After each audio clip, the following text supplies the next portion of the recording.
Why, hello, everybody. This is Eric Virathaler of Virathaler Studios back again for the next episode of Sit Down by the Fire. And I'm here with my next special guest. Please introduce yourself. Hello, my name is Jared Broxterman with Montana Acting Studio, and pleasure to be here. Thanks for having me here, Eric. Yeah, man, certainly. Of course, anytime. But yeah, and I certainly definitely want to thank you for taking time out of your day to be here today. Absolutely, absolutely. Yeah, certainly, of course. So, how about that you tell my audience what exactly is it that you do? Well, there's a few things I do, but I have a Montana Acting Studio. We're a film acting studio based in Missoula, Montana, where we just want to spread film education about film acting, but also on the film industry side, build a strong community. I'm an actor by trade, and I opened up this acting studio because in Montana, because there's like no training for film acting, like so much, not even much in the colleges around here, in the universities. So I saw a need and wanted to help out my fellow artists. So, and here we are. Yeah, and and I definitely really appreciated you doing that. And it's funny you saying that because that's actually how we met. hmm That's exactly how we met. Certainly, yeah. And and probably one of my fondest memories of that, like it was that one day when like you wanted us to pick somebody who we knew from a personal life and act out as them. And then the person who I picked was a very argumentative, very angry person. And I will never ever forget about your reaction. You were like, oh my gosh, I actually feel like I'm getting yelled I at. felt it. I felt it. Oh, definitely. And yeah, and and that right there shows that I did a pretty good job. So You did a very good job with that. And that's the cool thing is like understanding that all art is an expression of emotion. You know, oh yeah, sculptures can make you certainly. cry, paintings can make you laugh. You know, things can. The whole point of an artist is to express their emotions through whatever medium that they discover that they're good at or that really resonates with them. Because we don't choose like in like say kindergarten, they don't line you up against the wall and be like, hey, what are you gonna? You got to choose what you're gonna be passionate about the rest of your life, like what defies you, you know. And so it's a discovery process, and so it's fun. It's fun to see people open up, and especially in class, Eric, when you did that, that when you found that character and you understood the assignment, it's cool to see people start to see that it's the emotions behind it. And so very great job, man. That was very awesome to see. Awesome, man. And yeah, and I really truly do appreciate that. And yeah, I'm not gonna lie, for that assignment, I had a really hard time trying to choose somebody from my personal life because I mean, a lot of the people in my personal life, they're normal everyday people, pretty monotone. So I was like, that would be kind of boring. Then I thought of that one person, and I was like, oh, that would be fun. Yeah. It's also kind of fun to do like the bigger expression of, expressions, and Yeah, if it can be borderline comedic, it's you don't see comedies where they're just kind of like this, so much. It's sometimes bigger expressions, and it's always fun to play the villain. oh yeah. Oh yeah, certainly so. And yeah, and I can definitely testify to that, like with all these horror films that I have done. And yeah, it's like, is it fun to play the hero? Of course it is. But it's like, I just feel like it's also definitely a lot of fun to play the bad guys too. Yeah. Oh yeah. It's so fun. And here's why it's I his name slips my mind, but he's like the number one bad guy in all the Hollywood films, like the guy with the white hair and the stunning eyes, like the Yeah, piercing yeah, blue yeah. eyes. Yeah, yeah. Like I think it's Neil McDowell or something like that. I apologize for the name, but he was saying that he likes to play bad guys because he's a follower of Christ. He's a Christian, and he's like, he goes, I don't kiss anybody on camera because I save my lips for my wife. Right. But being a villain and doing those things, he's like, because those situations are not real. He's like, I understand that film's not real; it's all make believe. He was like, but the emotions behind like intimate scenes and stuff like that, it's those feelings are real, and your mind's hard to decipher those from reality and imagination land. Well, when you go to the extremes of being like a villain and you're cutting someone's head off, right? That is a very uncommon thing to happen and a person to actually do in a daily basis, so that is like far imagination land, to where it's like, okay, but those feelings of like anger and frustration and stuff like that, it's just fun to let it all out through a character like that, Oh yeah, certainly so. And and I also feel like that it challenges you as an actor. It's because you're playing somebody like who's the complete opposite of you. And I mean, heck, even for my first episode of this, when I had Sarah Karloff on, I asked her, so your father Boris Karloff like was known for playing like a lot of bad guys in all these horror movies, and so how was he like in real life? And then Sarah said that, yeah, he was the complete opposite of all that.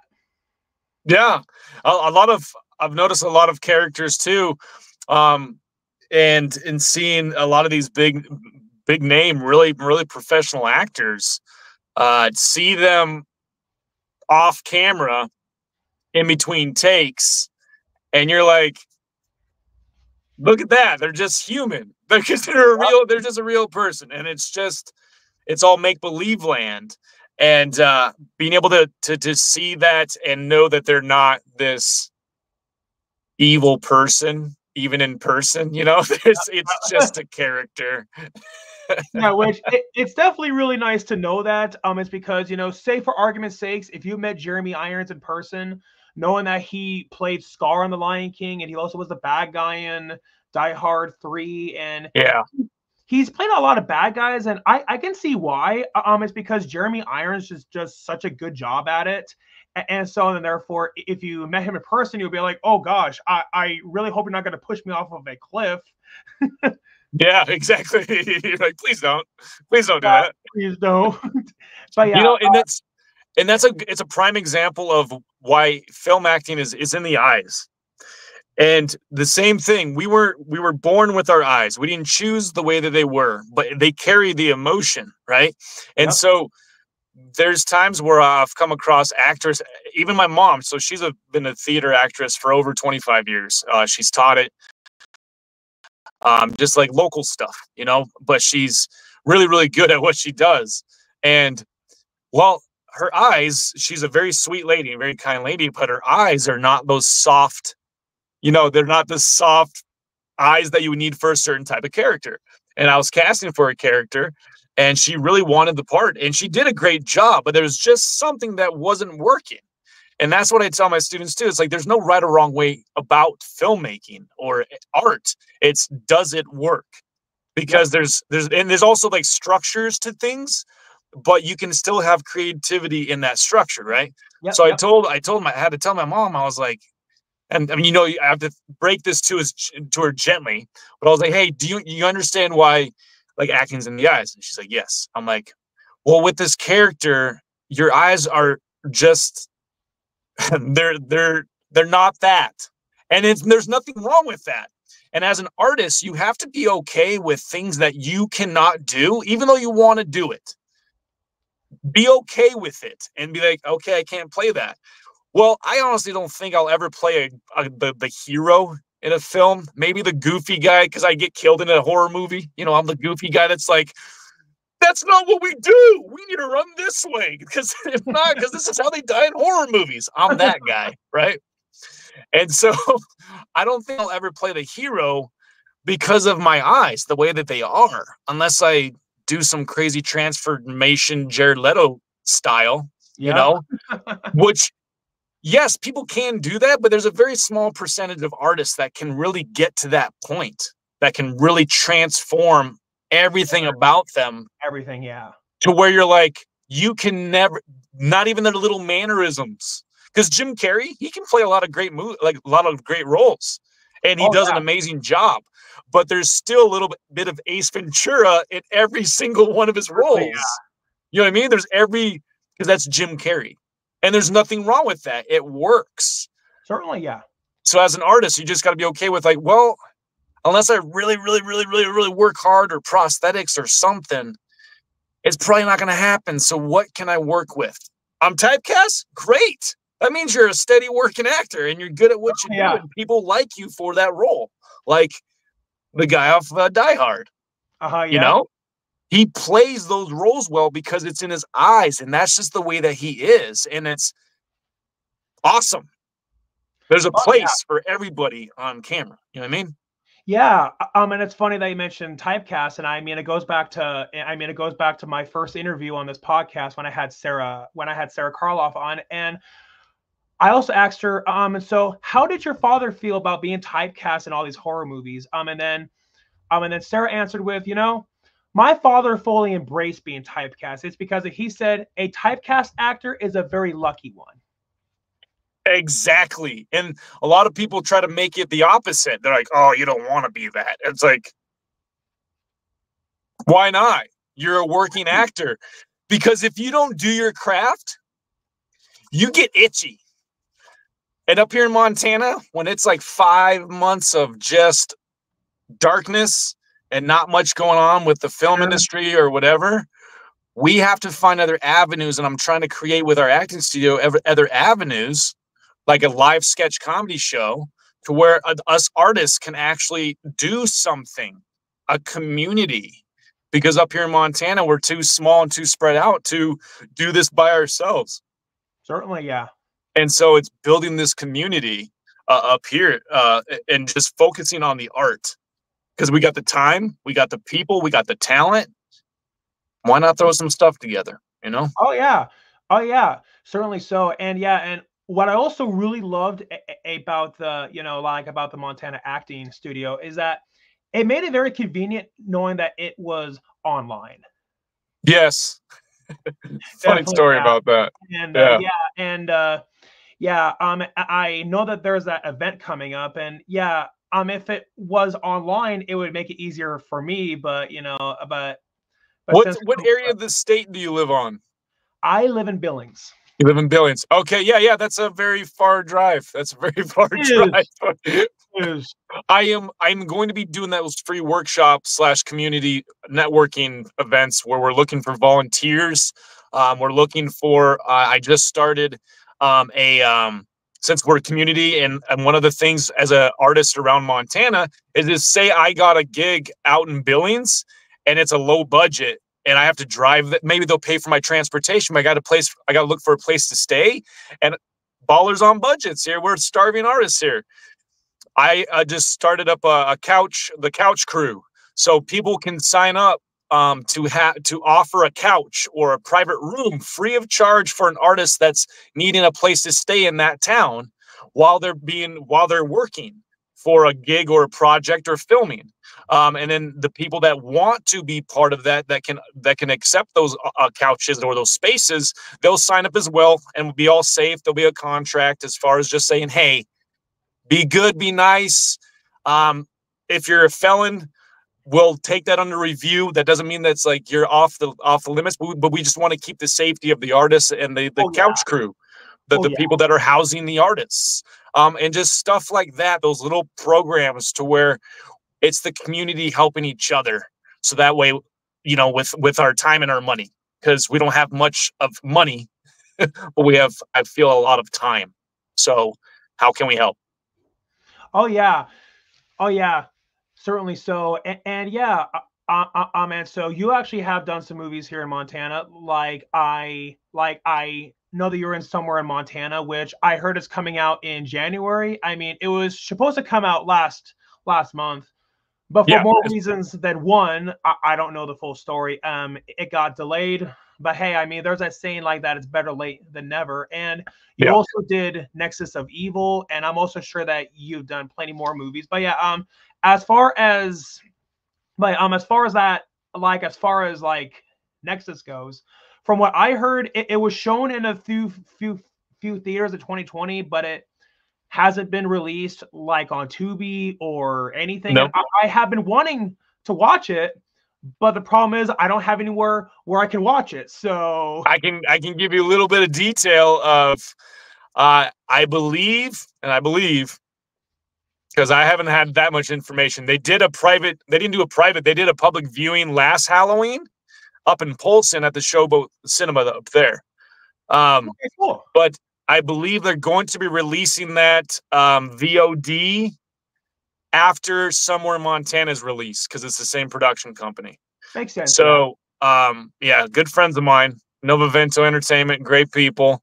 And Nexus of Evil. And the thing is, so Nexus of Evil was shot in 6 days. Wow. Everybody, crew and cast, went to an actual summer camp with cabins, and we stayed up there like a community. As a community, we shot during the nighttime. We brought our families. I had my kids. My friends brought their kids. My sister, my mom, my brother were in this movie. My ex-wife was in the movie. Like, it was just a great community. But we shot it in 6 days, a feature-length film in 6 days. 6 days. We had so much volunteer work. It was during COVID, and Brandon Smith, the director writer of it, he spent the next 2 years tweaking and just fine-tuning it the way that he wanted it to. And then when they released it and did that little Halloween viewing last year, I believe it was last year or 2 years ago, it was so good. It was so good. So I cannot wait until probably after January.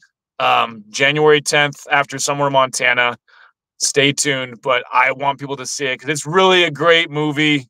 Oh, I can imagine. And a lot of people are like, it might be a cult classic. I'm like, shh, we can't say that. It's pretty good.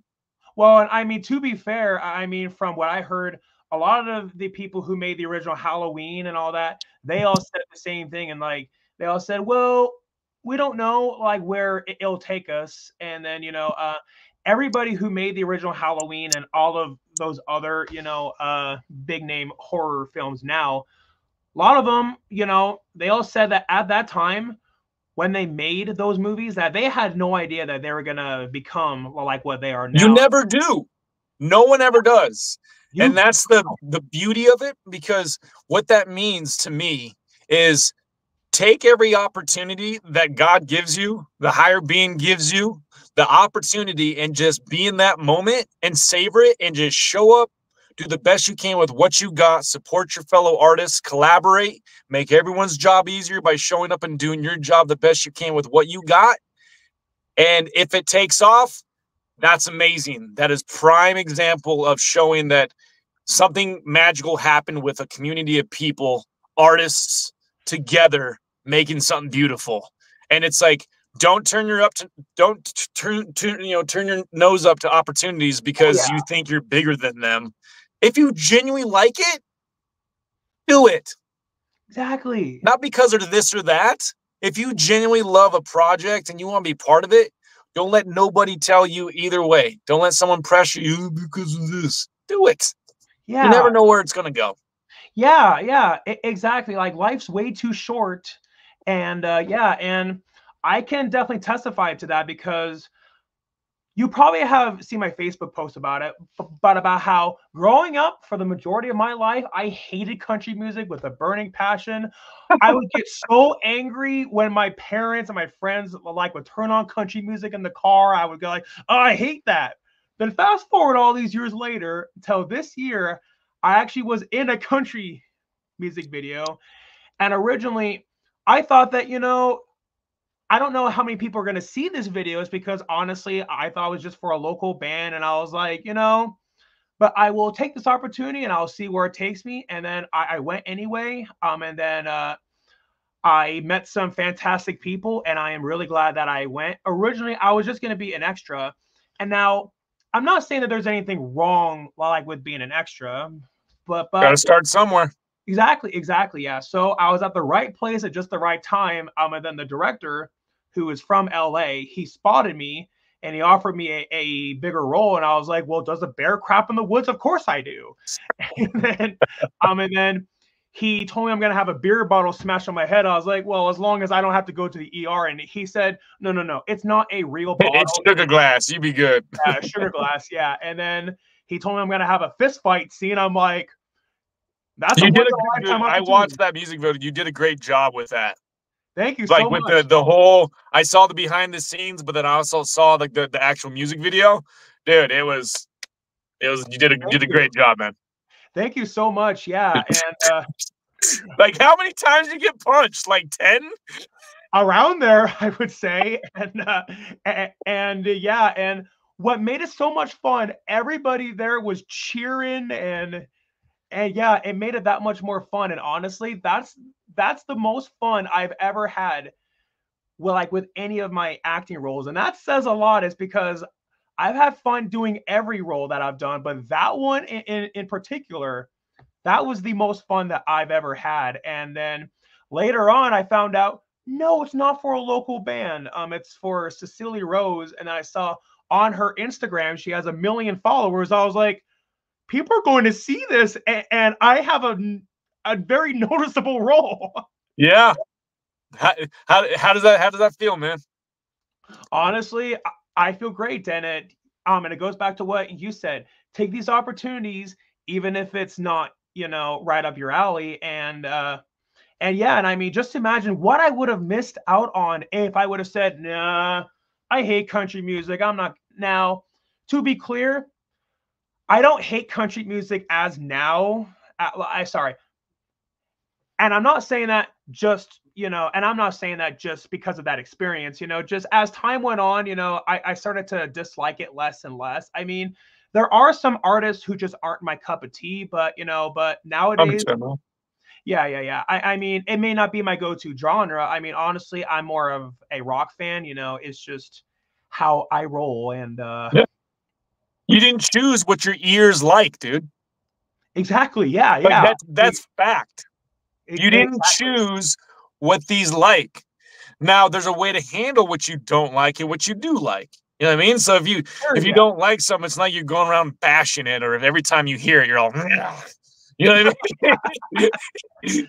But it's okay, and people think that we have to like everything and get along with everyone and just be all peachy cream. No, being at peace is just being okay with the person being different and liking things that you don't like.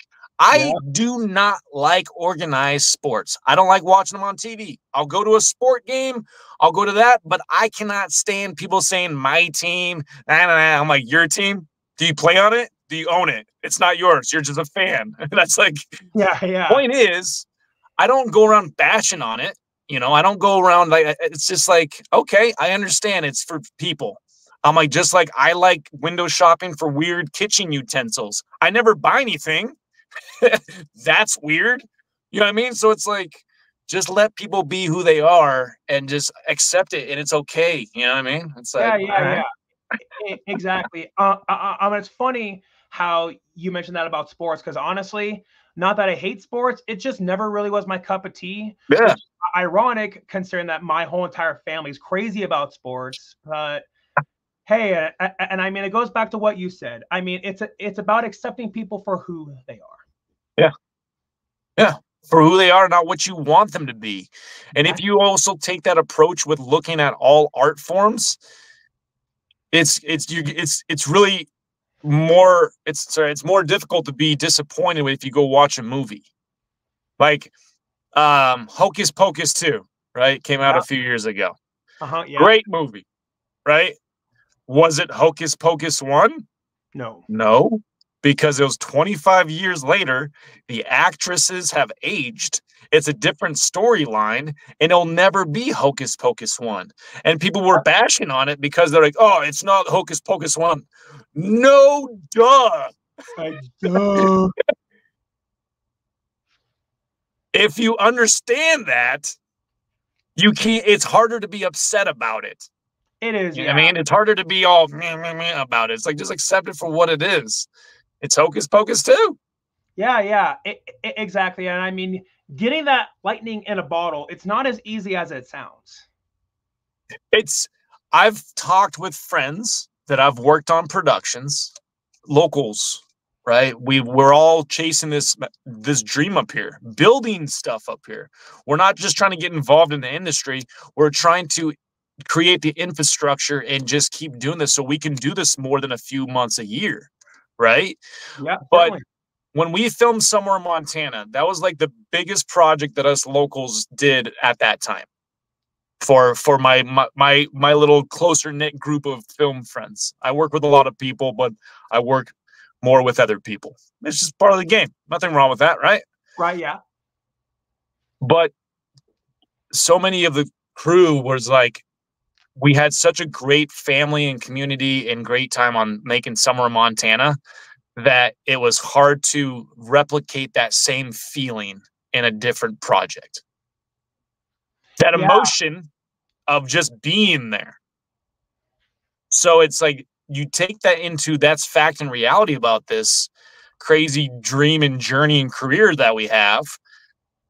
But it's like you got to find the inner peace inside yourself to bring to those places. So that way you're not left disappointed with the next film that you're like, oh, this isn't like the last project. This one is not as good. It's like, just take it for what it is. Yes, there may be people that you work with that are crabby pants and are like blowing things out of proportion and creating negative energy for no reason. And it's affecting the crew on a set that's nothing but expression, emotion.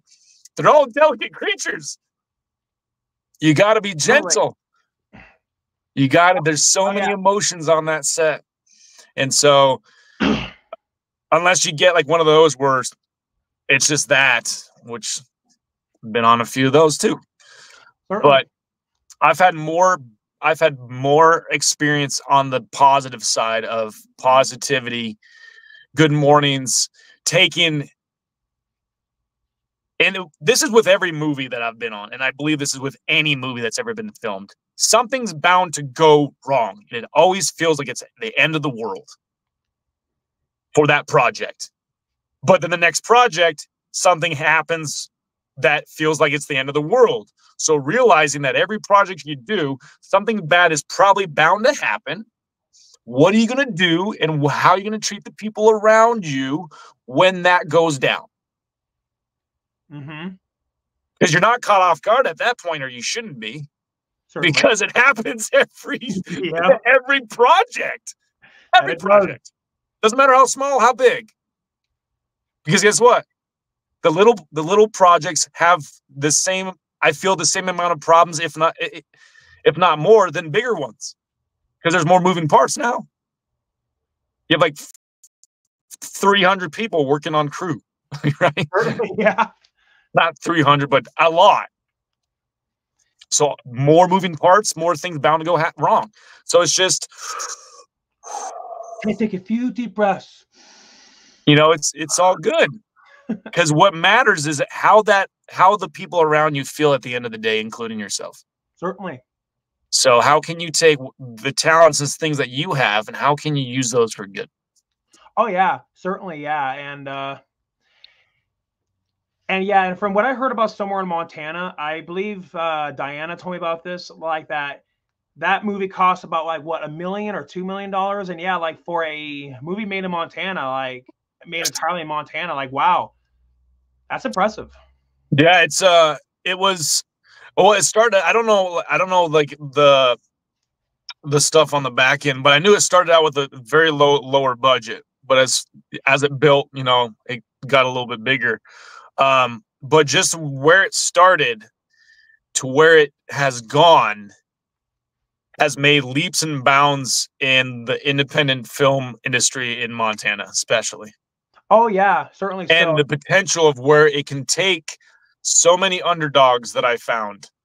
Because I'm an underdog. I'm a nobody. I found so many nobodies, and they just shined, like a good handful of them that I found and cast, and they did such a wonderful job. And I'm so excited to watch their career. Now we stay in contact, and I see their careers just start going and developing and evolving and growing. I'm like, and Somewhere Montana hasn't come out yet, so I'm just excited to see the potential of and the possibilities of where people's dreams and careers are going to go. Oh, certainly, yeah. That's the cool thing about this industry, is seeing your friends going, hey, You know, it's like maybe this one project goes boom, Never sends them know. soaring. You know, it's Yeah, just I've always loved that, seeing somebody start from nowhere and then just don't yeah, let it get to your head though. definitely don't know. Definitely Stay don't. humble and kind. Yeah, yeah, because I have a friend of mine like who worked on the Jurassic World movies, and when I first met her, I had no idea that she did, and it wasn't until when later on she revealed that she did, and I was like, whoa, whoa, whoa, are you pulling my leg? And then proved to me that she wasn't because she showed me a picture of her on set, like with Chris Pratt and all that. I was like, okay, you're not pulling my leg. It's actually genuine. And I asked her, okay, how how is it like to, like to be on set like with Chris Pratt? She said this, I am, I'm just, saying what she told me. She was saying, yeah, on the set of the first Jurassic World, I thought that he was super nice and all that. But then with Fallen Kingdom and, and all of the sequels that came out afterwards, she said that he started to not be as nice. I mean, to be fair, I mean, it could have been because he was going through all of that. Yeah, you never know.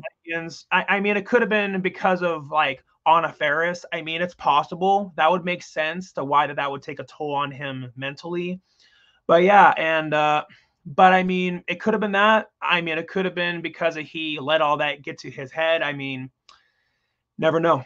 You never know, and it's look, I've had not me personally. I've been in the vicinity, close proximity, vicinity, whatever, of some decent names, and there was a few that I was just like, all right, you're complaining about something that the background have been doing for 12 hours. You know, but I'm like, but who am I to judge too? You know, they could be having something going on. You know, I've had my days where, you know, people just look at me like, dude, this guy's insane. You know, it's like, you don't know Yeah, what I've been through this morning, you know? yeah, certainly, So it's like, you never know what someone's going through. certainly, yeah. But there are times though when you can be like, okay, all right, that wasn't, you know, you're like, you, Oh, all right. So but it's good to, I've worked also more along people that have been so humble and kind, and just so a pleasure to work with, and just they're humans, but also sure, seeing these professionals, big names, watch them in their process on set while they're rehearsing a scene. And it's like, wow, I have this privilege right now, especially like up here in Montana, working on some decent projects. And I'm like, wow, I have this opportunity in a place where so many locals are like, you open up an acting studio? Film happens up here? This is like before Yellowstone. And I'm like, yeah, it does happen up here. And yeah. like, oh, you know. Uh, but then I've seen locals, little nobodies, all of a sudden they get a SAG card and they're like, oh, I'm like, wow, dude. All right. You're still nobody. Doesn't matter if you're anybody, you should never act that way. You know what I mean? Oh But yeah. especially if you're a nobody. Oh yeah, definitely. And so I guess my next question, uh, who are some actors like who you would dream to do a project with? Shia LaBeouf. Okay. He'd be my first one. Um, there's probably some other names. I've this past summer I was on another Western little project. I was just a little day player, but I never knew his name, and it's uh the guy from Scary Movie, the blonde guy, the muscle guy that was Yeah, dating the yeah, yeah, cheerleader, yeah. right? Him. Yeah. That had the, you know, little and I didn't know he was going to be there, and I saw him. I like literally had a little like fangirl because I grew up on Scary Movie. Like I grew up. I recorded. Oh, I had a talk boy, like off Home Alone. I uh, recorded that like so many parts of that movie and played them back in class to be obnoxious and irritate the teachers and be inappropriate. But it was like one of those things like he's not like a huge name, but for me, I was like, wow, it's an honor to be on a project with you, sir. Like, you know what I mean? Like, it's so. But as far as a genuine person, because I've actually had this in my head. I'm like, if I could be on a project, if I could be like co-star with somebody, Shia LaBeouf, hands down. I think he's a genuine. He's made his mistakes. We all have. He's human, but he is so real, and I love his performance. They're just so honest. As an artist, I've always been fond of him, even since Stevens. You know what I mean? Mm-hmm. So many things. So, yeah.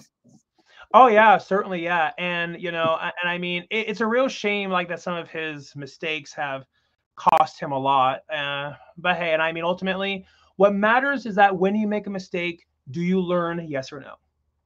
Yeah, absolutely. It's like that's the point of life, man.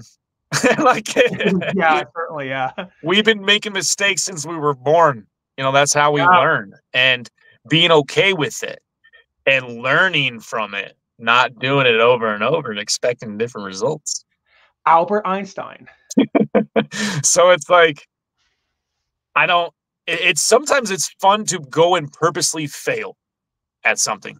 Like, I've been wanting to do stand-up comedy again. I was trained slightly in it, and I've only performed a handful of times. Nothing professional, nothing to brag about, nothing to really talk about. However, I've been wanting to do it again, but I've wanted to do crowd work, just crowd work, and purposely try to bomb, like, for 5 minutes. Like, go through this pain therapy of like, set the bar low. And if something happens, oh, okay, cool. But just, people are afraid to fail. That's human nature. I understand. But you got to be uncomfortable in order to enjoy the comfortability. You got to have a few rainy days to enjoy the sunny day. Exactly, yeah. And about the whole thing, like about failing, reminds me of a quote that I heard. Ironically, it's from Jim Carrey, like who you mentioned. So I don't know if you heard about like the whole story, like about how Jim Carrey, got into acting. But yeah, like pretty much what happened was that his father wanted to be a comedian, but his father, said, I want to support my, my family. And then instead he got a job as an accountant. But when Jim was only 12 years old, his father got let go from that job. And then they became homeless. And then they had to live inside of a van. And then, and also on top of that, Jim Carrey was forced to drop out of high school, since that the family needed all the support that they could possibly get. And then Jim's father said this: you can fail at what you don't want, so you might as well should go take a chance at doing what you love. Mm-hmm. Yeah, and honestly, that is one of the best quotes I have ever heard in my entire life. Like, it's so simple, but it's so effective. And man, it's funny about how you mentioned Jim Carrey again, because honestly, Jim has been like, I've been a colossal fan of Jim Carrey ever since when I was a kid. And so it actually was my dream, like, to contact him for the longest time, but I guess I was just too scared to do it. And then when I met that friend of mine, like, who worked on Jurassic World, she and then told me that she actually met him at the museum, like, what's that dinosaur museum, like, down in Bozeman, Museum of the Rockies? The Rockies? Yeah. So really? So yeah, and my friend actually, my friend actually used to be a part of that museum. And out of all people who came to visit one day, it actually was Jim Carrey. That's awesome. And yeah, and I told her about, like, just how much of a fan I am. And then she was like, you know what, Eric, I actually met Jim Carrey. I was like, whoa. I was like, and then after that, I then had that memory, like, of when I thought that she was pulling my leg once before, and I was like, okay, I don't think she's pulling my leg. And I was like, hey, do you think it would be cool, like if you could, see if Jim Carrey, could, like, I don't know, just, get a hold of me some way, somehow? And yeah, and then 4 months later, after she did that, That's cool, dude. oh, I was so happy. Oh man, words cannot describe just how happy I was. Like, that was a dream come true. So That's cool. Heck yeah, man. Like, stuff like that, it's magical, you know? Like I've had some cool experiences that I've witnessed firsthand, off camera, with some pretty decent names, and watching the situation go down, them just be humans and whatnot. It's like really cool. I'm like, man, this moment will never happen again. I'm like, this moment right here, like movie icons that I grew up with, watching them just be humans and just have these interactions with others and witnessing it. I'm like, oh man, this is awesome. This is awesome. certainly, yeah, certainly, yeah. I mean, so yeah, and so you also were mentioning, like, about like trying to bring more like films here in Montana. But yeah, I actually was at an event in Polson, Montana, and yeah, and what they're talking about is that they are trying to do that from like the Montana Media Coalition. Like, basically, from what I understood, is that they have to get like 300 or so members by January, and if they don't, well, then Montana will lose its tax incentives. And then once we lose our tax incentives for filmmaking, nobody's going to want to come to Montana to film anything, and then that will be really bad, like, for the Montana film community. And so yeah, and so we all have been trying to push that really hard, and I'm pretty sure that you have, yeah, and I am pretty sure that you are aware of that. Yeah, so the thing is with the tax incentive, though, is even when it was higher, when it was 12.5. So last voting, it was at 12.5. They were trying to get it to 30 million. A lot of the locals pushed through and try to support it, but then like literally 2 weeks before the voting went down, a completely different bill we got blindsided by. The thing is, Eric, is all that is not tangible. Even if they voted it up to 30 million, the facts are the money that these productions spend on, they spend on hotels, rental cars, stuff like that. That's great. That brings money to the economy in Montana. However, the local filmmakers, the local guys, the local PAs, the local stand-ins, the local actors that can do one lines are overlooked. So even if we do fight to get this voted up, because right now it's at 12 million. Even if we do get it voted up, there's a maybe it'll actually directly affect the local film people, the local film community. That's a big what if. And it's a lot of money and time that people are putting towards something that the money that people are that the membership money for the Montana Media Coalition and all the fundraising, all that money is going towards is the people of the nonprofit, the Montana Media Coalition, and then it takes $5,000 to $10,000 a month to pay lobbyists to possibly vote a bill through that would possibly maybe affect us local filmmakers. Yep. So there's a lot of in the air with all that. So at Montana Acting Studio, we're just trying to bring stuff that's actually tangible, like a sketch comedy show. So that way artists can actually do something. Because even going to the fundraiser, yeah, we do have a silent auction option this Friday in Missoula. They're doing another Reels night. Really great getting the community together. And it's great, meeting. It's all, but it's kind of like politics.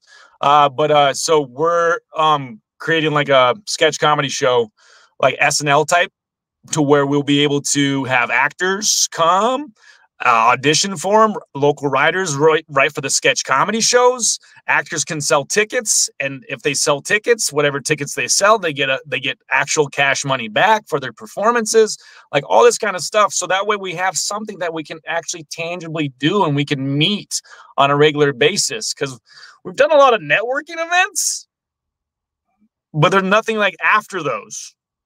And so let's do stuff together that we can actually make maybe a little bit of, money back in our pockets as the starving artists that we are, and we don't get paid to do our art, and then a community to build together and do some fun stuff. Like, I have so many more activities and fundraisers and sketch comedy shows that just getting volunteers together so that way we can do some fun stuff. Let's do that. Let's take control of our communities first. Certainly, yeah. And and I mean, Montana, it definitely does need a lot more film opportunities here. Yeah, like, because there will be like a few, like, here and there. And if we can get Montana to get to the point like where there are more opportunities, well, and then that will be fantastic. Yeah.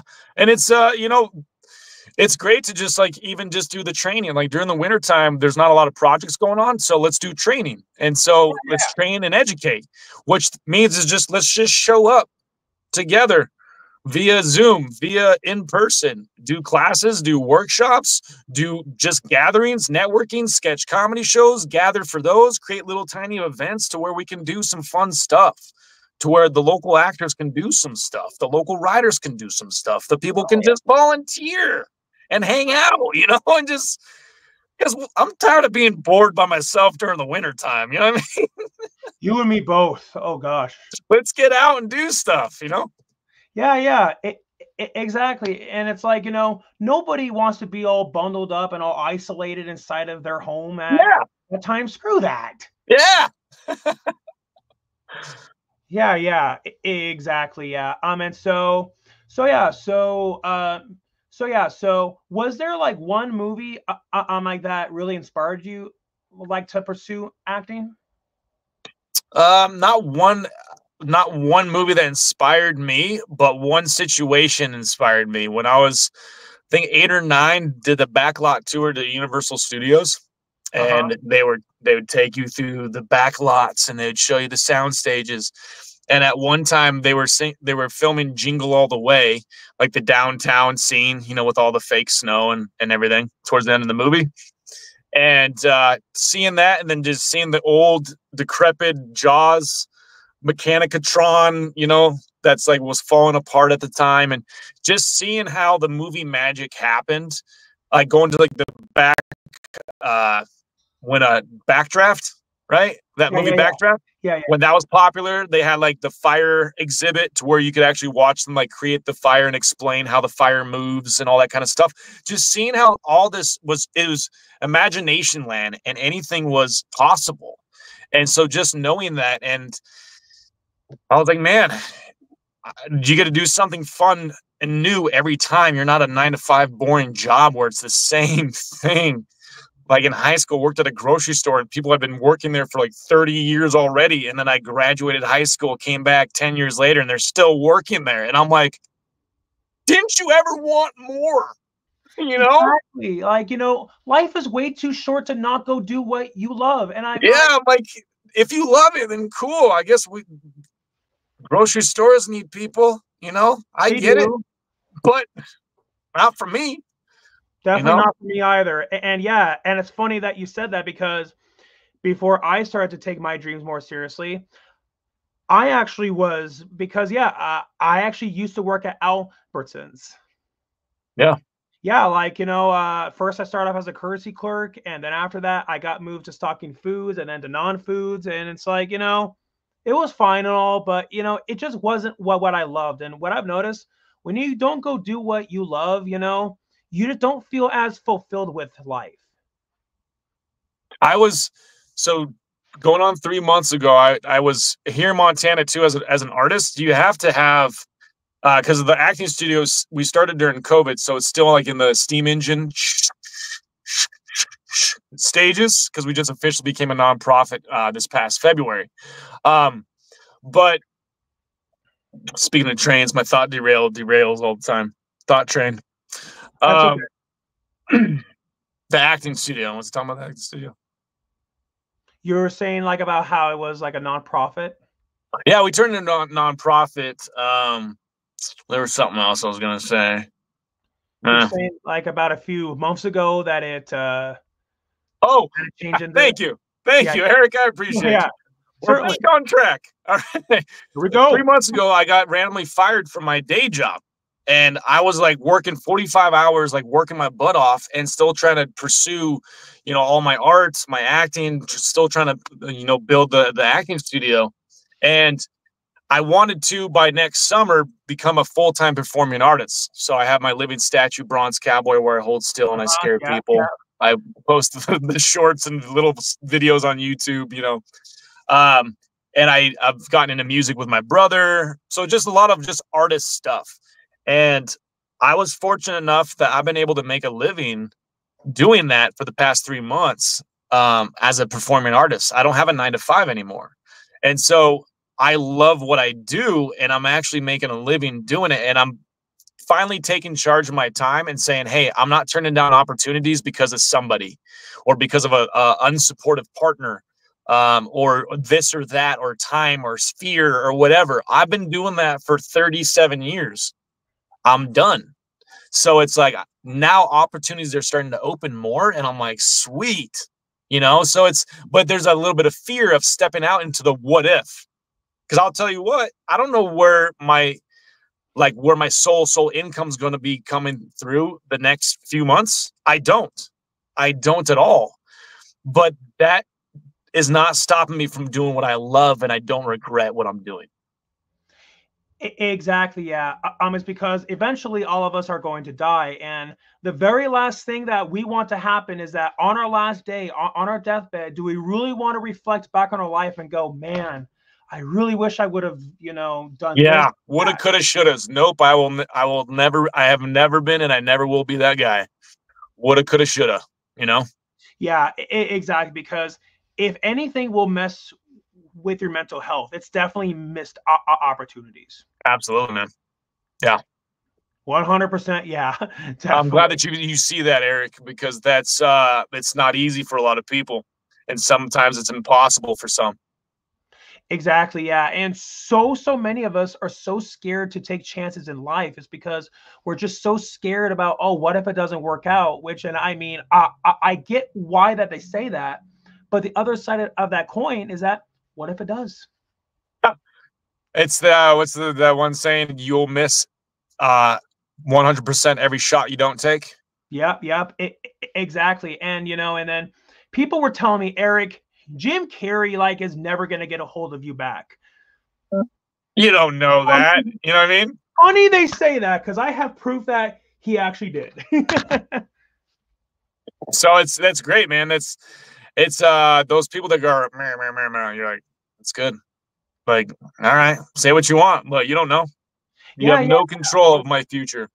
Yeah, exactly. Yeah, it's because the only one who's in control of your life is you, because it's called your life. And then all of those naysayers, use that as a motivator. Yeah, exactly, man. Yeah, I love that. I'm glad that you have that mentality, because it's and it's nice to just keep spreading that word because it's people need to hear it. People need to hear it more. I've seen that realization in eyes of old men that have been wanting to pursue something, and they have a fear of something, but also what society has programmed in our heads for the past decades. Yep. Of what we need to do. No, did you know before the industrial age, most people had their own businesses.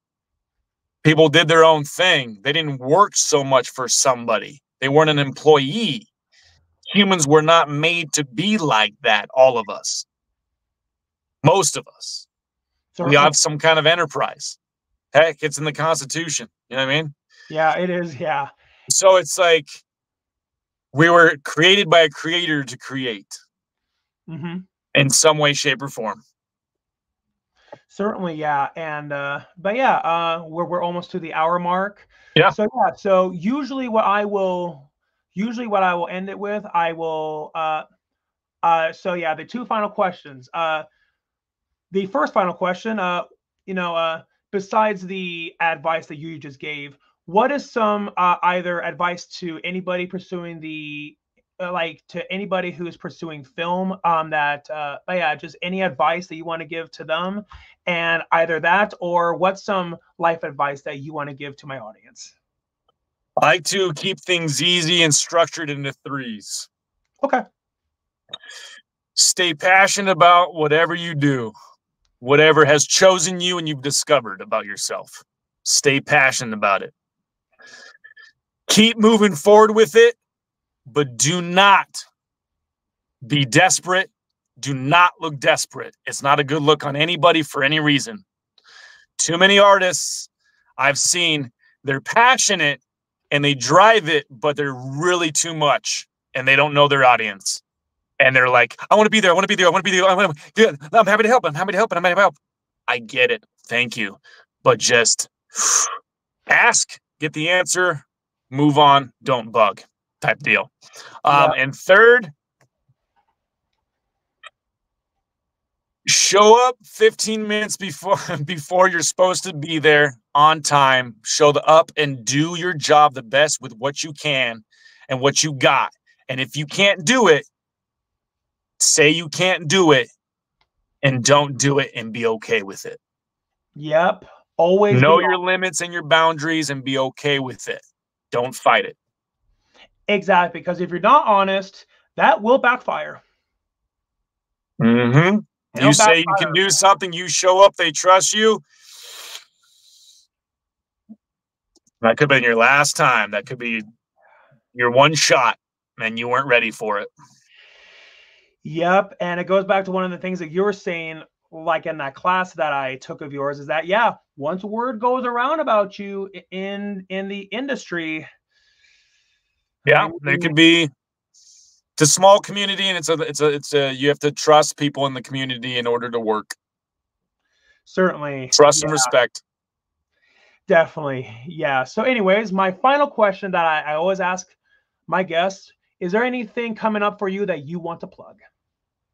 Anything coming up besides my free film acting workshop and film community events? As far as me personally, nothing lined up besides the release of Somewhere in Montana, January 10th. Look for that one with Graham McTavish, Michelle Hurd, a lot of great underdogs in that one. And just be real, be honest, and stay passionate about what you've discovered about yourself. Awesome. Yeah. And yeah, and I definitely want to thank you, like, for taking time out of your day to be here. And yeah, and I will be sure to have a link in, like, to the Montana Acting Studio website. I'll be sure to leave a link to your Instagram and yeah, and to your YouTube channel. And you also said that you have, yeah, of course. You also said that you have your own podcast, right? Yeah, I haven't done it in a few months, but a Hot Dog Live. We like to interview people about arts, about Jesus Christ, and any kind of social truths and any topics like that. We like to get in arts and emotion. Okay, cool. Yeah, I also will have a link to that. And it's ironic because you're on mine, and I guess now that I realize it, I think that it would be fair. I think that it would be fair that if I came on yours. So absolutely, we'll have you on, man, for sure. All right, cool, man. But yeah, thank you so much for being here. And yeah, and everybody, please go check out check out his podcast and his channel. And yeah, and if you're somebody in Montana or because it is online, even if you're outside of Montana, if you want to take his acting class, check it out. Yeah, check it out, please. Awesome. Thank you so much, Eric. I appreciate you, man. Yeah, man. Certainly, of course. And I certainly do appreciate you. You take care. Y'all have a good night. All right. See you later. See you. Later.